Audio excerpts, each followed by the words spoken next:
I'm William Bell with Fulfilled Radio, a voice you can trust. Welcome to Probing the Prophets with Rod MacArthur. Join us every Friday from 11 a.m. until 12 noon Central Standard Time for an exciting adventure through the prophets with Rod MacArthur. Rod MacArthur, husband, father, grandfather, gardener of roses and veggies, Bible student, enamored of the prophets since 1972, hosts a discussion 40 years in the making. Currently living in Auburn, Washington, Rod has preached in Moscow, Idaho, Spokane, Washington, and Terre Haute, Indiana, before moving to Auburn. Welcome to Probing the Prophets with Rod.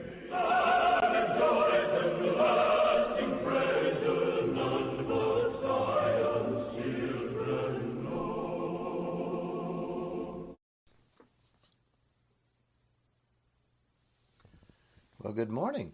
This is Rod, and I'm so pleased to be here with you. I wonder, and maybe you've wondered the same thing, whether I would have the willingness, the faith, the courage to follow God in anything He asked me to do, like Abraham did. Abraham, remember, was asked to sacrifice his own son to the living God. Now, granted, there was a promise in place, that is, that through that very son, Abraham's offspring would be more than the stars of heaven, which he thoroughly believed. So what a conflict.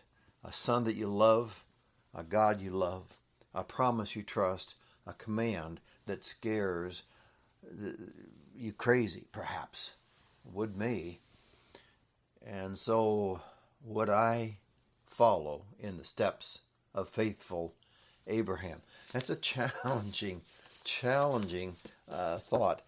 Over in Romans chapter 4, and as Paul talking about this very incident that we're going to look at here together in just a little while, Paul said regarding Jews and Gentiles, and the faith that Abraham had before he was circumcised, he said in verse 10, Romans 4:10, how then was it reckoned, that is, faith was reckoned to Abraham as righteousness, verse 9, how then was it reckoned, while he was circumcised or uncircumcised? Not while circumcised, but while uncircumcised. And he received the sign of circumcision, a seal of the righteousness of the faith which he had while uncircumcised, that he might be the father of all who believe without being circumcised, that righteousness might be reckoned to them. And so there's the Gentile opportunity. They don't have to be circumcised. All they have to do is believe like Abraham did to have righteousness reckoned to them. And the father of circumcision to those who not only are of the circumcision, that is, who Abraham is a father to the Jews who aren't just circumcised, but who also follow in the steps of the faith of our father Abraham, which he had while uncircumcised. The point is that there was a faith that caused Abraham to walk, and he took steps because of that faith. And that faith is what reckoned him righteous. But the steps verified and validated and supported the conclusion that God said he's a righteous man. Now, the offering of Isaac, of course, was done after Abraham was circumcised. I'm not trying to make that point. But the offering of Isaac was perhaps the ultimate step of faith. That I trust God enough to follow him here. I'm not going to argue and say, well, God, I don't have to do that because I know you're going to bring children to me through this boy, so I'm not going to have to do that. I hear a lot of people arguing against something Jesus asked them to do, saying, I don't need to do that because I'm saved by this, rather than saying, is that what you want me to do? I'll do it. And at any rate, here is the faith of our father Abraham. Remember, please, and let me pause right here and offer an apology. I wasn't at this microphone last Friday, and I wanted to be, but I couldn't be, and I didn't have any pre-warning to let you know that I couldn't be. Though if I'd thought about it, I would have said, yeah, that's not going to work for me. I had a medical procedure on Thursday, and the complications Friday put me in the emergency room, so I wasn't able to be with you last week, though, as I said, I wanted to be. Anyway, as we have been studying regarding Abraham, making the point that the life of Abraham was not just a life lived by faith, which it was, but it was an example of what it is to live a life by faith. But even more than that, the storyline of Abraham becomes a picture, a pre-picture of what God was planning to do in Jesus. So we've been watching, for example, in chapter 21 of Genesis, when Isaac was being, there was a weaning party, if I can say it that way, in which there was a celebration for Isaac being weaned, that his older half-brother was making fun of him. And Sarah said, you cast out the bondmaid and her son. He will not inherit with my son. And we noted that Paul picked up on that in Galatians 4 and said, really, that Sarah and Hagar were an allegory of two wives and the offspring of two wives. And Sarah had a child by promise, and Hagar, who was the bondwoman, had a child by natural processes. And so the child by natural processes was expelled, so as not to inherit with the children of promise. Now watch what Paul said about that. That's the story. I mean, that actually happened in Genesis 21.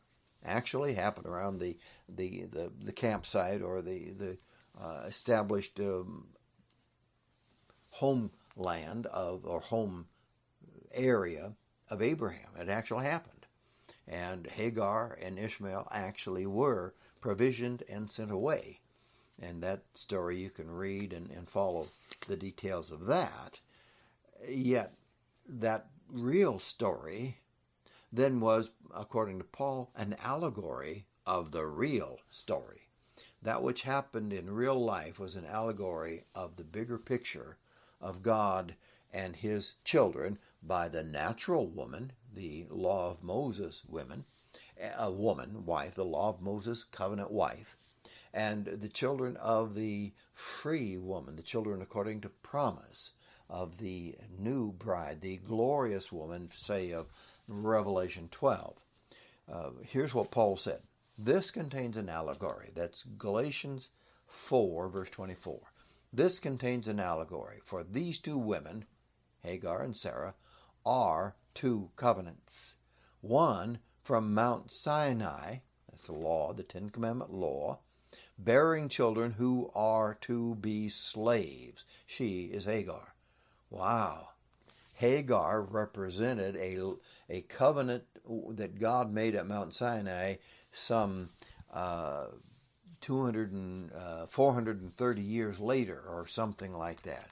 So here she was depicting a covenant God was going to make, and Paul said that she is in slavery. Now this Hagar is Mount Sinai in Arabia, and corresponds to the present Jerusalem. The present when Paul was writing this, she is in slavery with her children. So here's the physical Jerusalem with its literal temple, the glory of Israel.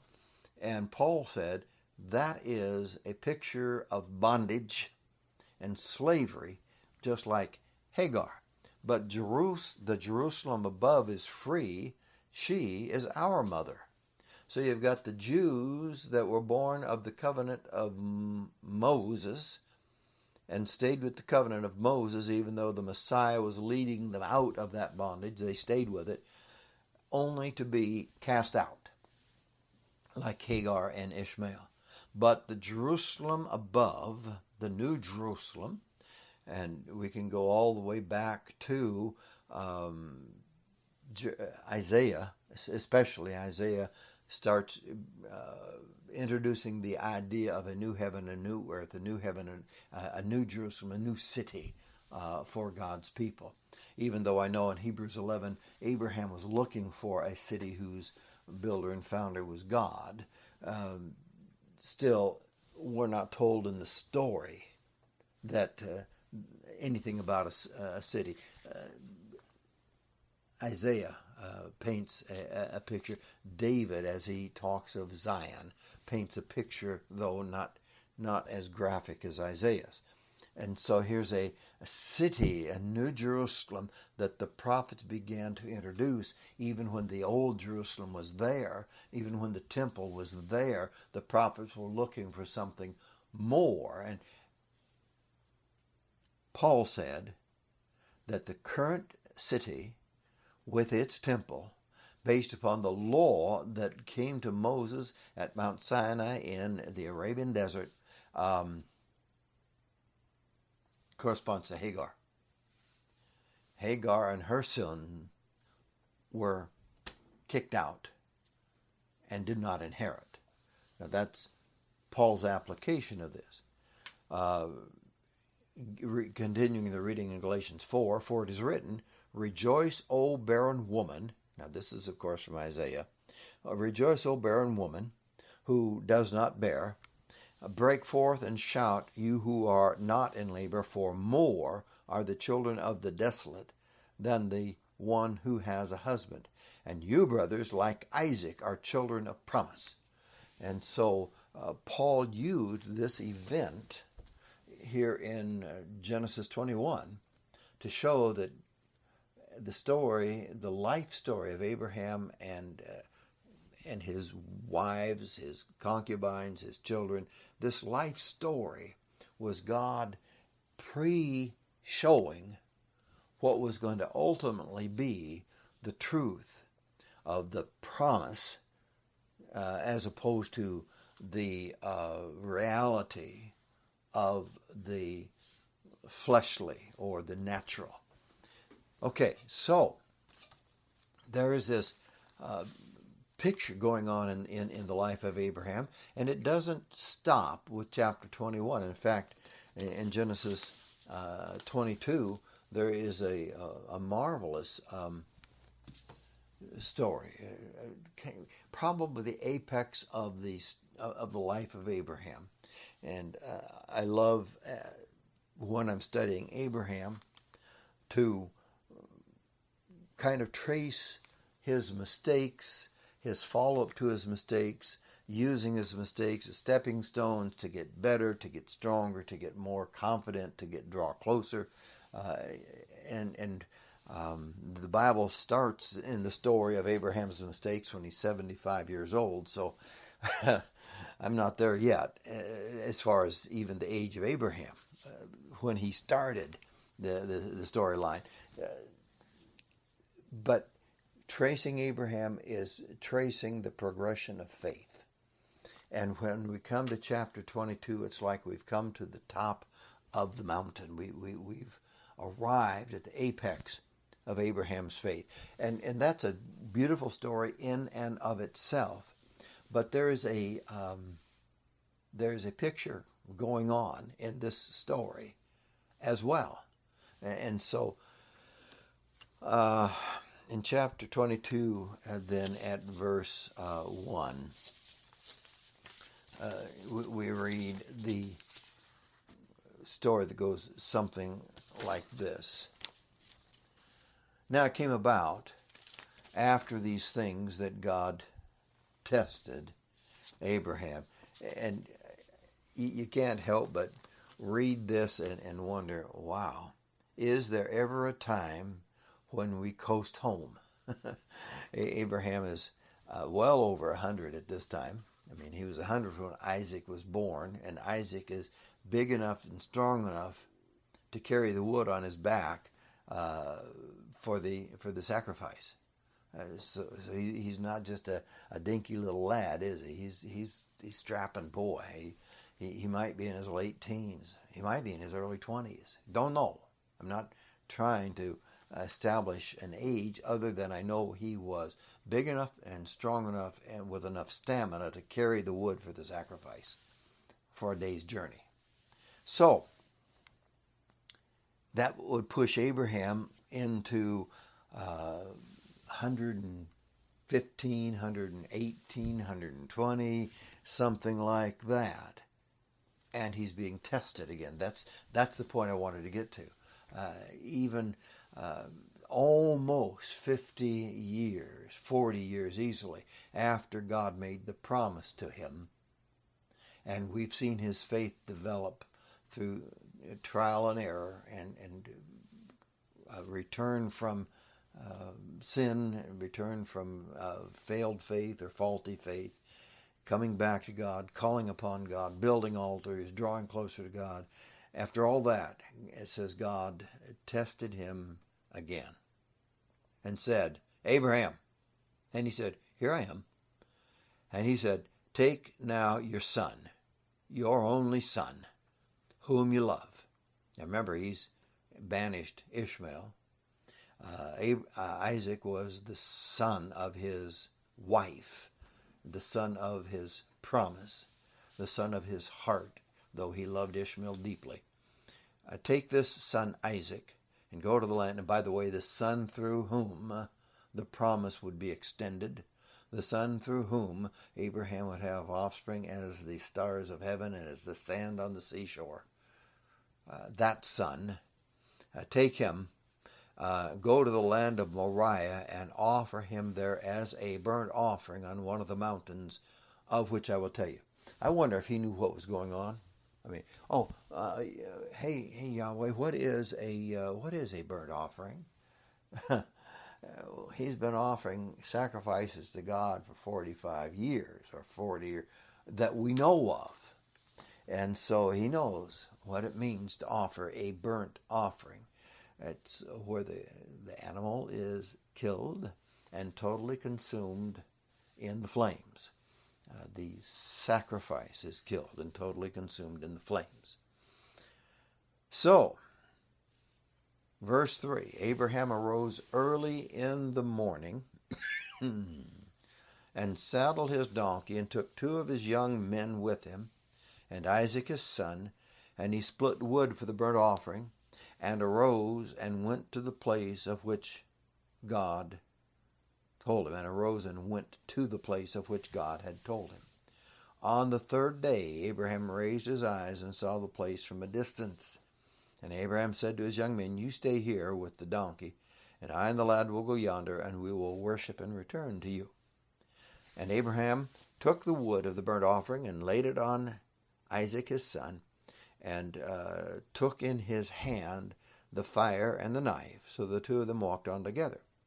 Isaac said to Abraham, his father, and he said, my father? And he said, here I am, my son. And he said, behold the fire and the wood, but where is the lamb for the burnt offering? And Abraham said, God will provide for himself the lamb for the burnt offering, my son. So the 2 of them walked on together. And then they came to the place of which God had told him, and Abraham built the altar there, and arranged the wood, and bound his son Isaac, and laid him on the altar on top of the wood. And Abraham stretched out his hand, and took the knife to slay his son. But the angel of Yahweh called to him, and said from heaven, Abraham, Abraham! And he said, Here I am. And he said, Do not stretch out your hand against the lad, and do nothing to him. For now I know that you fear God, since you have not withheld your son, your only son, from me. I'm going to stop the reading there. Well, actually, let me pick up just a little bit more. Next verse, verse 13. Then Abraham raised his eyes and looked, and behold, behind, a ram caught in the thicket by his horns. And Abraham went and took the ram and offered him up for a burnt offering in the place of his son.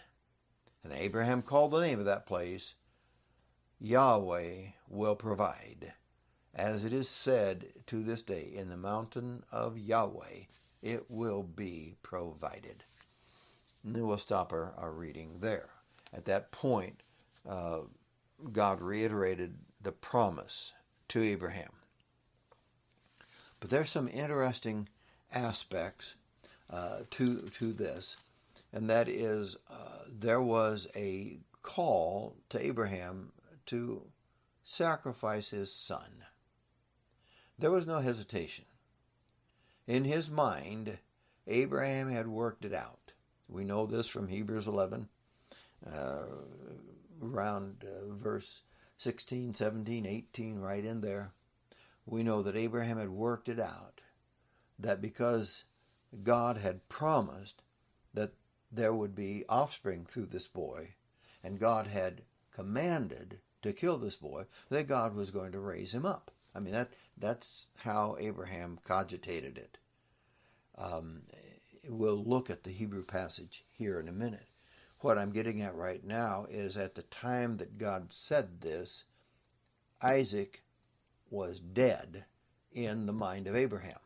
It wasn't, well, maybe God will intervene. There's no indication that God would intervene at all.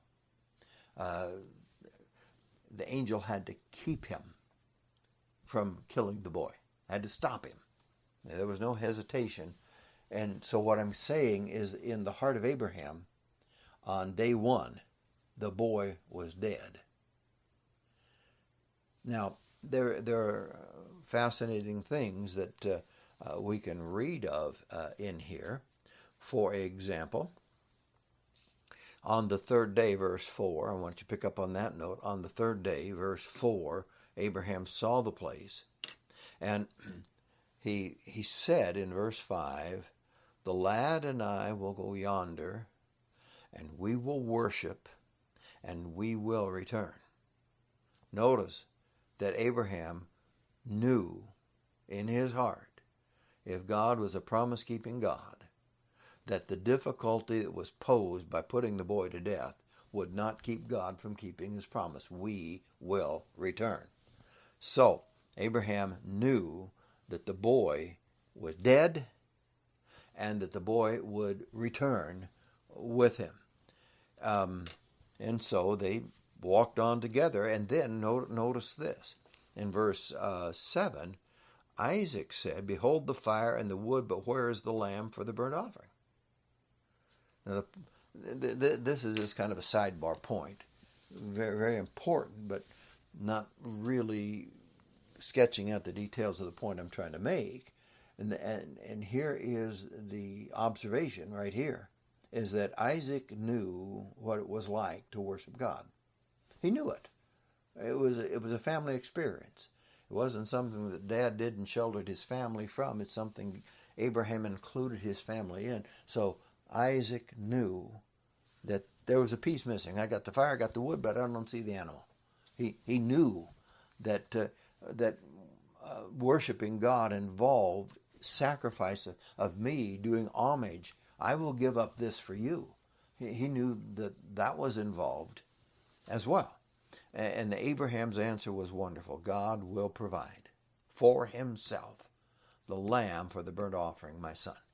God will provide the sacrifice, my son. And so, built the altar. Here's another interesting sidebar thing, but it's a family-related thing. Isaac was the one that was strong enough to carry the wood. Abraham carried the fire pot. Now, I grant that there was a a respect that the patriarch would be served by the son in the transporting of the wood. But my point is that Isaac was strong enough to do that.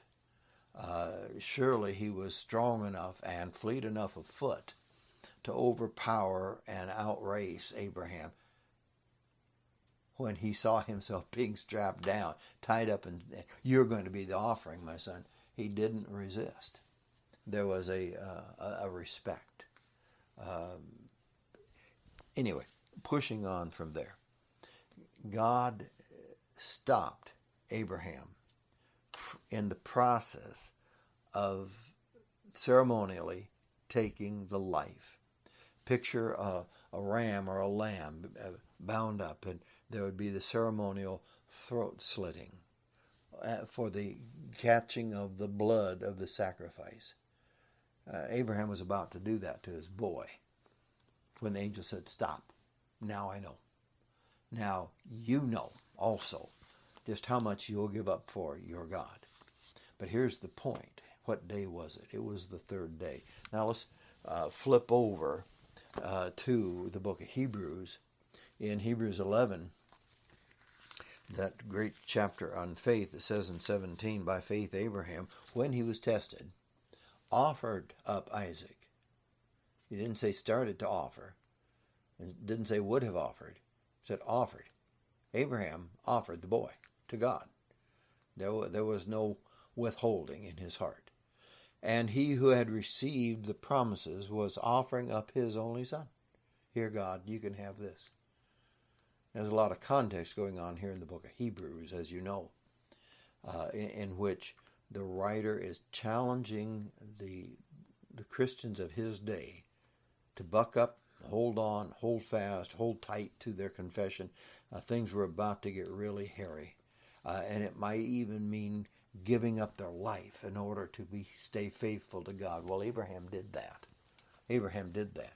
And it was he to whom it was said, in Isaac your seed shall be called. Now watch this, verse 19 is very, very important.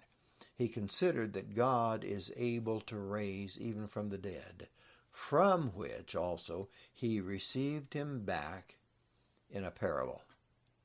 In a parable. What was the parable of Abraham receiving Isaac back?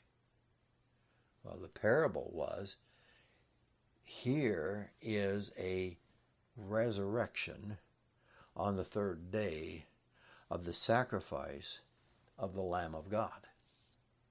We have this picture of how in the mountain of Yahweh would provide for his people. There was this offering that God made of his son on the third day, raising him up. See, on the first day, God said to Abraham, go offer your son. It was a done deal. On the third day, he received him back by way of resurrection as a parable. And so there's this beautiful picture of what God would do, not withholding his only son from us. And that's what Abraham did with God. And so the story of Abraham, as I say, is a story of a third, a picture, a running picture of what God had in mind. It is the events of the sacrifice of Jesus, the life of the apostles and their preaching, the events of those were not catching God by surprise, as our dispensational friends assert, that the church was a stopgap catch-up thing because the Jews rejected what God was trying to do for them, and therefore God had to throw something in until he could bring it about, get his plan really to come to fruition. We don't serve a God like that doesn't know what's going on and isn't in control of what's going on. He showed us a picture of what it was like when he accomplished his plan. I'm going to kick the bond servant out with her children, and I'm going to embrace the free woman and the children of promise. I'm going to sacrifice my son and on the third day raise him up so that I can draw people to me.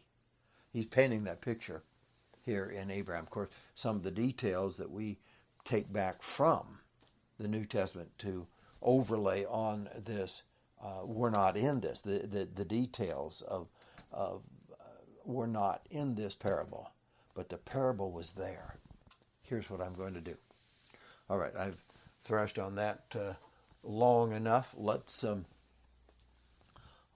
think about then the offspring of Abraham was Isaac, and Isaac's wife Rebekah had children. Now, we're not going to go through the story of the servant going and fetching Rebekah. That's an interesting story, but I want to get to the picture part, the stuff that pertains to God's bigger picture and bigger plan.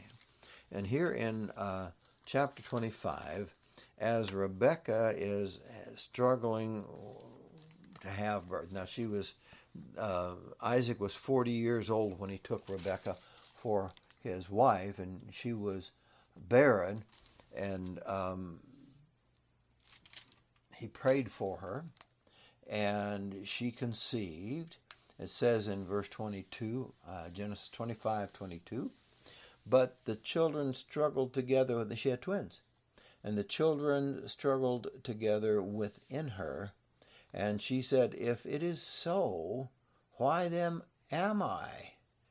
So she went to inquire of Yahweh. Love that. She went to inquire of Yahweh. This husband of hers was the boy that had been on the altar to be sacrificed.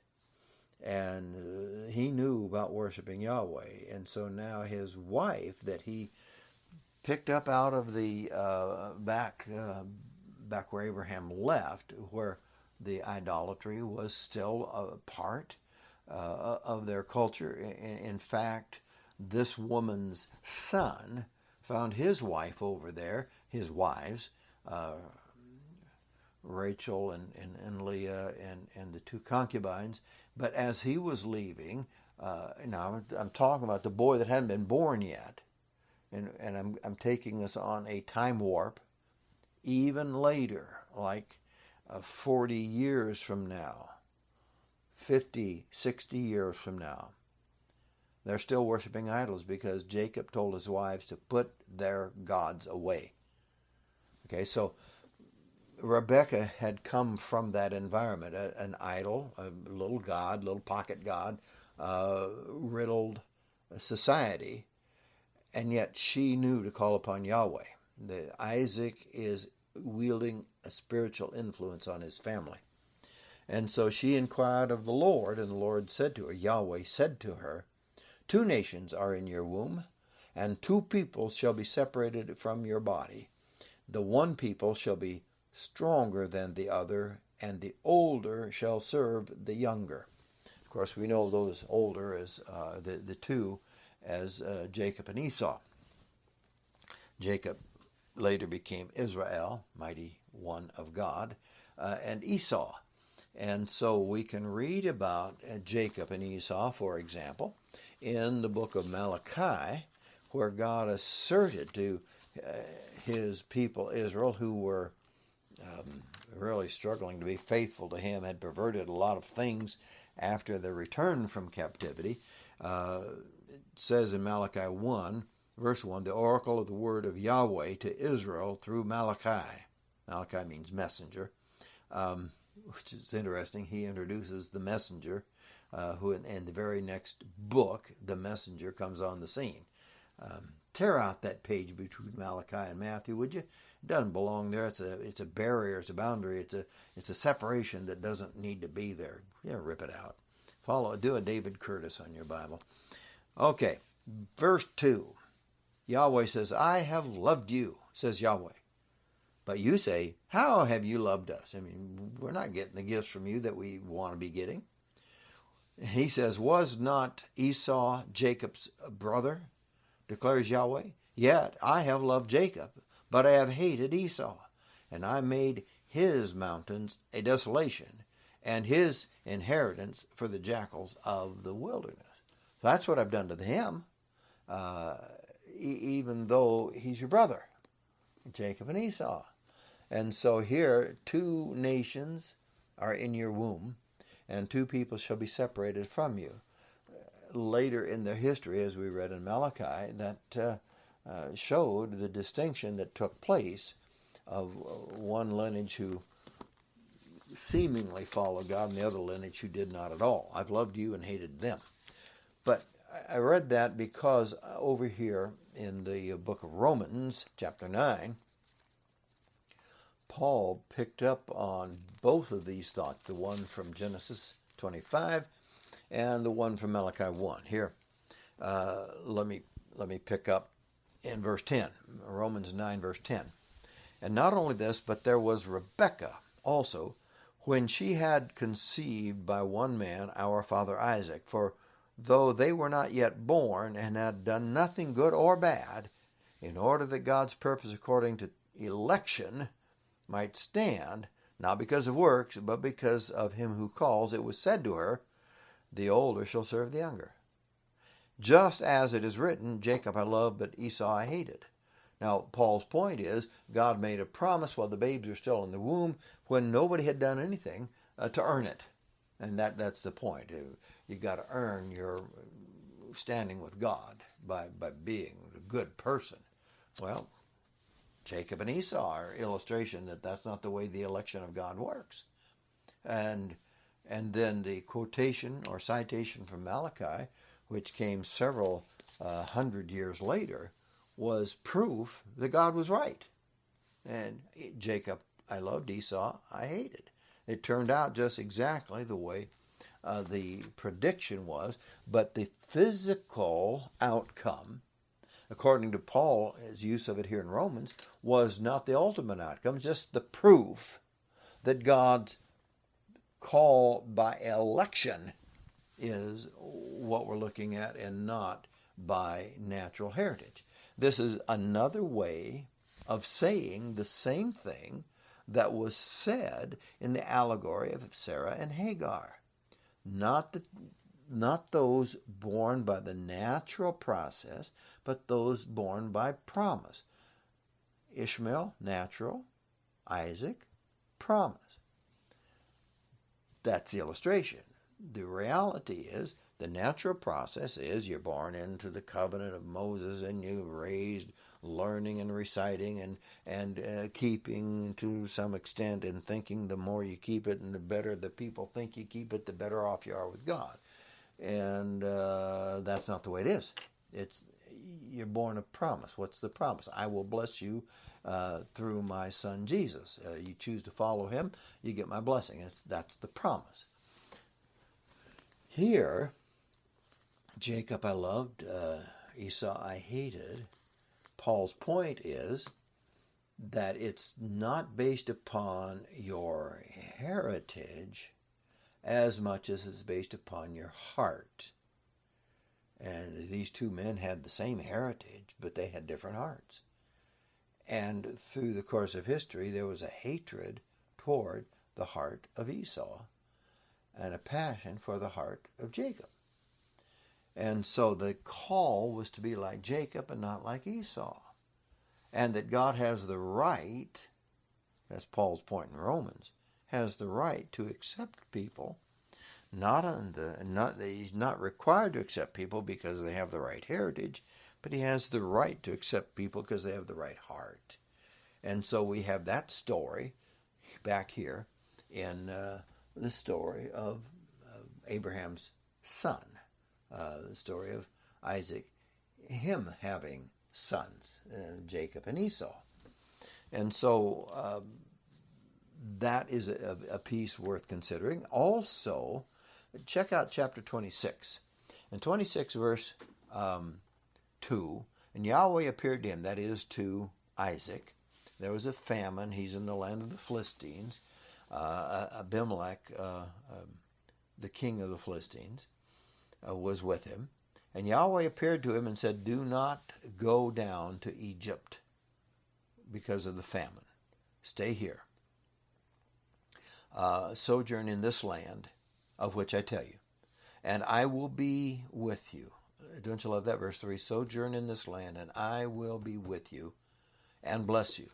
For to you and to your descendants I will give all these lands, and I will establish the oath which I swore to your father Abraham, and I will multiply your descendants as the stars of heaven, and I will give your descendants all these lands, and by your descendants all the nations of the earth shall be blessed, because Abraham obeyed me and kept my charge, my commandments, my statutes, and my laws. So Abraham stayed there, or Isaac stayed there in Gerar, just like God told him to. The point is, we have, and then also down here in verse 24, and Yahweh appeared to him, and the same night, I mean, he had some trouble with the shepherds of the land and squabble over certain wells, and finally they found peace, and Yahweh appeared to him at Beersheba, the well, way down in the southern part of Judah.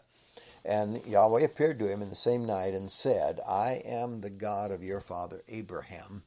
Do not fear, for I am with you.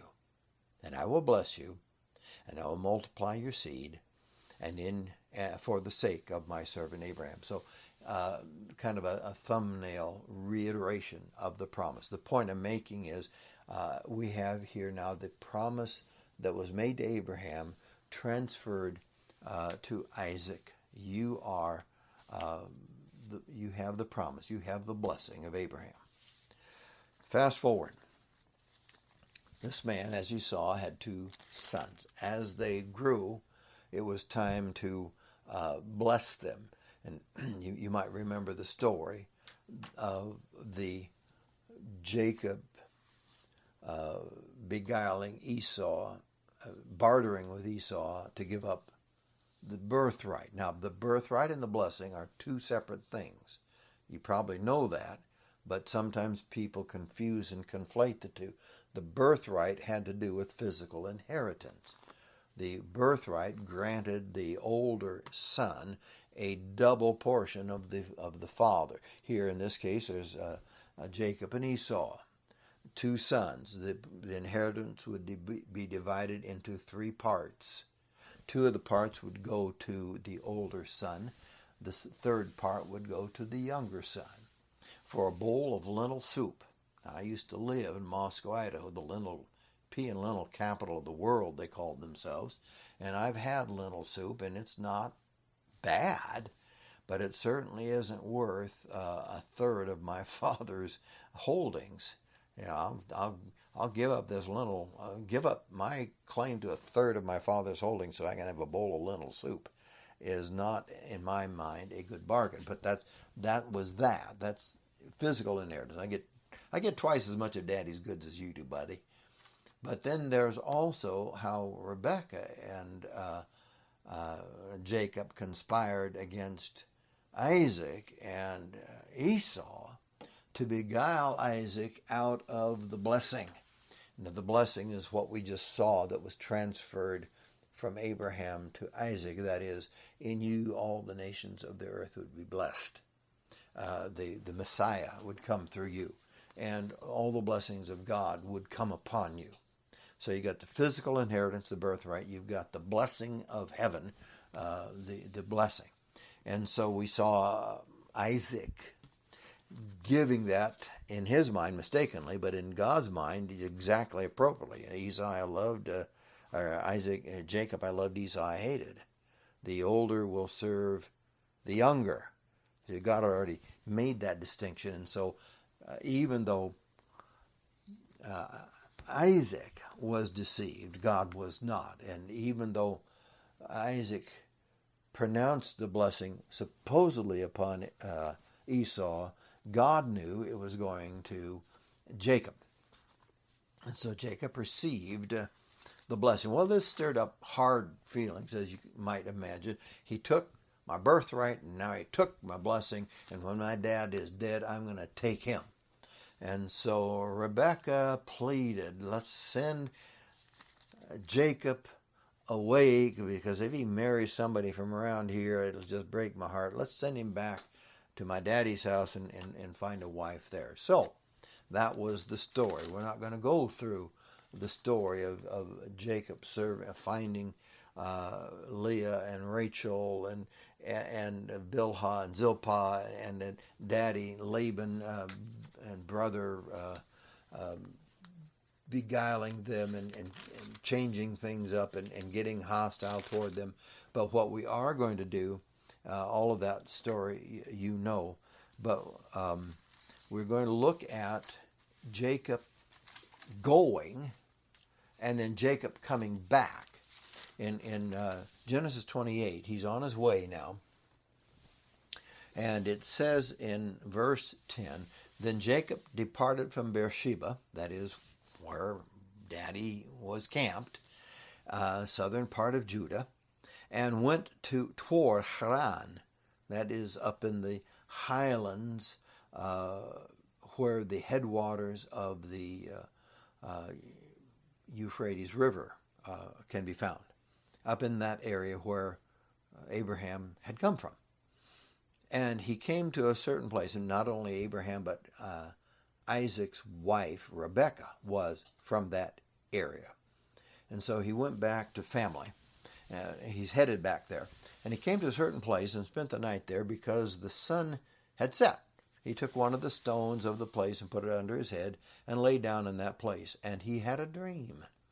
Behold, a ladder was set on the earth with its top reaching to heaven. And behold, the angels of God were ascending and descending on it. Don't you love that? They were going up and then coming down. It wasn't they were coming down, take a look around and going back up. They're already here.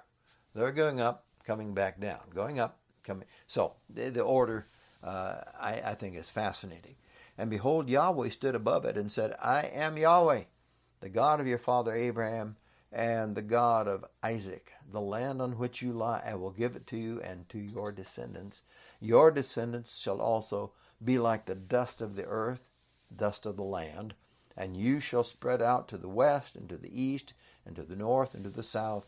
And in you and in your seed all the families of the land will be blessed. Behold, I am with you, and I will keep you wherever you go. And I will bring you back to this land, for I will not leave you until I have done what I have promised you. I wonder how many times we have read over that promise and said, well, that's Jacob.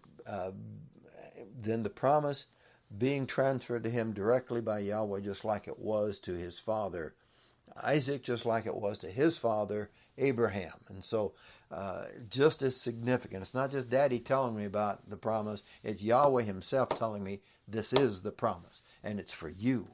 And so it's important from that standpoint, but it's easy to pass over without looking at, and I know that it's easy to pass over without looking at the impact of it because I've done that. But look at verse 15. I am with you. What a wonderful, wonderful thought that is. I am with you. I will keep you wherever you go, and I will bring you back to this land. He didn't say when. Turns out it'll be 20 years before Yahweh kept that piece of this promise. But watch what else. This is the really cool part. You can trust me that I'll bring you back to this land because I will not leave you until I have done what I promised you. Well, what did he promise him? Look at this, okay. And I will give you, verse 14, and in you and your seed all the families of the earth will be blessed. And there's not the shadow of a doubt, not the single shadow of a doubt, that was referring to what God did for mankind, what God did for the Jewish people, first of all, in Jesus Christ. Watch this. Acts 3. Peter said in his second sermon, verse 23, and it shall be that every soul, so he's quoting Deuteronomy 18 here, it shall be that every soul that does not heed that prophet shall be utterly destroyed from among the people. So you got to follow that prophet or be cut off from the people. The choice is simple. And likewise, all the prophets who have spoken from Samuel and successors onward also announced these days. Then Peter looked at his audience and said, "It is you who are the sons of those prophets, and of the covenant which God made with our fathers, saying to Abraham." Now, when he says our fathers, he's already established who that is, but every Jew knew who it was. Abraham, Isaac, and Jacob. Our fathers, Abraham, Isaac, and Jacob. The trio, our fathers. Saying to Abraham, "And in your seed all the families of the earth shall be blessed. For you first, God raised up his servant." Now, earlier in the sermon, this excuse me, this servant or son was Jesus. That's who we're talking about. That's whom he called God's servant earlier in this sermon. Verse 13, "The God of Abraham, Isaac, and Jacob, the God of our fathers, has glorified his servant Jesus." Now, for you first, that's verse 26. For you first, God raised up his servant. Who is it? Jesus, the son of Abraham, Isaac, and Jacob, and sent him to bless you by turning every one of you from your wicked ways. Now, here's the point I'm making. Perhaps belabor the Acts 3 passage, but Acts 3 establishes that the promise here in Genesis 28:14, "In you and in your seed all the families of the earth shall be blessed." When Peter says, I'm talking about God raising up his servant Jesus, that this promise that was made here extended all the way to the time of Jesus Christ. And he says here in verse 15, "I am with you and will keep you wherever you go and will bring you back to this land, because I will not leave you until I have done what I have promised you." What I'm saying is that in this Jacob's ladder vision, we have a promise that goes all the way to the blessing of the world through Jesus Christ. These things are not just life story for those guys. These things were pictures of what God was going to do. Take a look at it again. In verse 12, "He had a dream. Behold, a ladder was set on the earth, with its top reaching to heaven, and behold, the angels of God ascending and descending on it." And so, okay, interesting picture.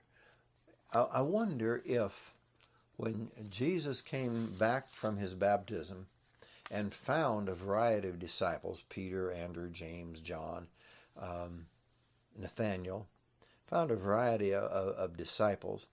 In John 1 at verse 49, Nathaniel answered him, "Rabbi, you are the Son of God. You are the King of Israel." It dawned on Nathaniel from what Jesus said, you've got to be, just like John B. said you were. And Jesus answered and said to him, "Because I said to you that I saw you under the fig tree, do you believe? You're going to see greater things than these." And he said to him, "Truly, truly, I say to you, you shall see the heavens open, and the angels of God ascending and descending upon the Son of Man." Now, isn't that what Jacob saw in his dream? The angels of God ascending and descending on a ladder that went from earth to heaven. And so here is a picture of Jesus being able to take from earth to heaven. The story in Genesis is not a standalone story. It is God showing us what he's going to do, what he intended to do for us. So Jacob's comment in verse 17, he says, "Oh, this is the house of God. How awesome is this?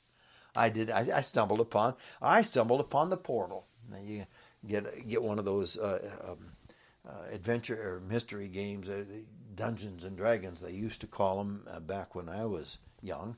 But those, there are secret portals. If you happen to find it, you can be transported to a different level. And so Jacob had it in his mind that this is the spot where man has access to God, like this spot. And so he called it Bethel. It was actually called Luz, but he changed the name to Bethel, which means house of God, because this is the spot. That old national God, territorial God concept was in his mind.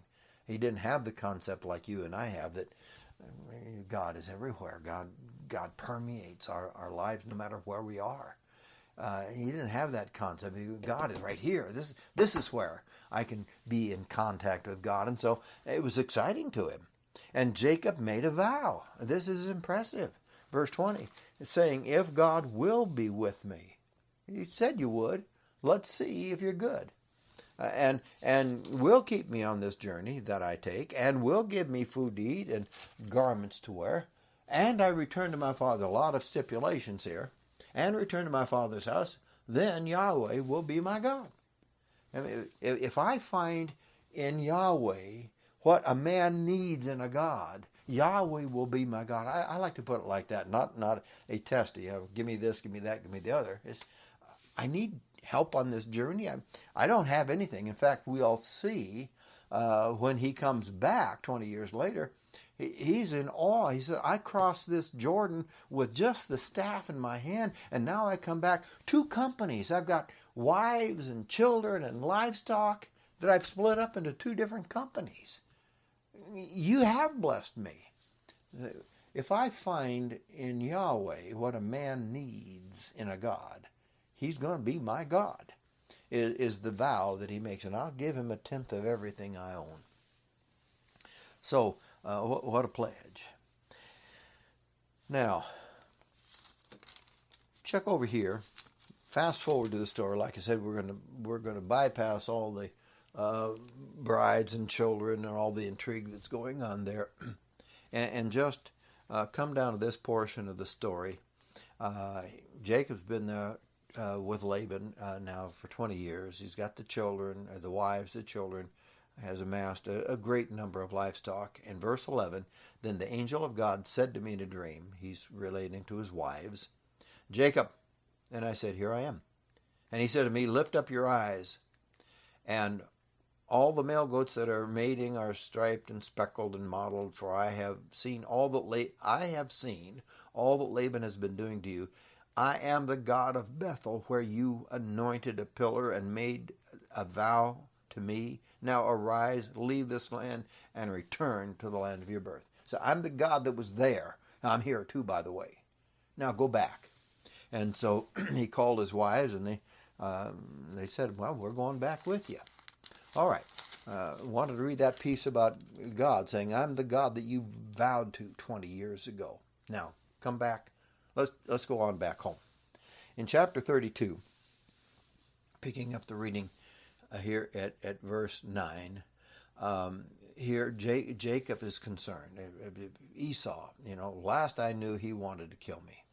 In verse 8 he says, if Esau comes to the one company and attacks it, then the other company which is left will escape. Now, okay, God called me back, but I'm going back into the teeth of Esau, and I might lose half of what I have. So he prayed. Verse 9, O God of my father Abraham, and God of my father Isaac, O Yahweh, who said to me, return to your company and to your relatives, and I will prosper you. I am unworthy of all the loving kindness and of all the faithfulness which you have shown to your servant. For with my staff I crossed this Jordan, and now I have become 2 companies. Deliver me, I pray, from the hand of my brother Esau, for I fear him, lest he come and attack me, mother with children.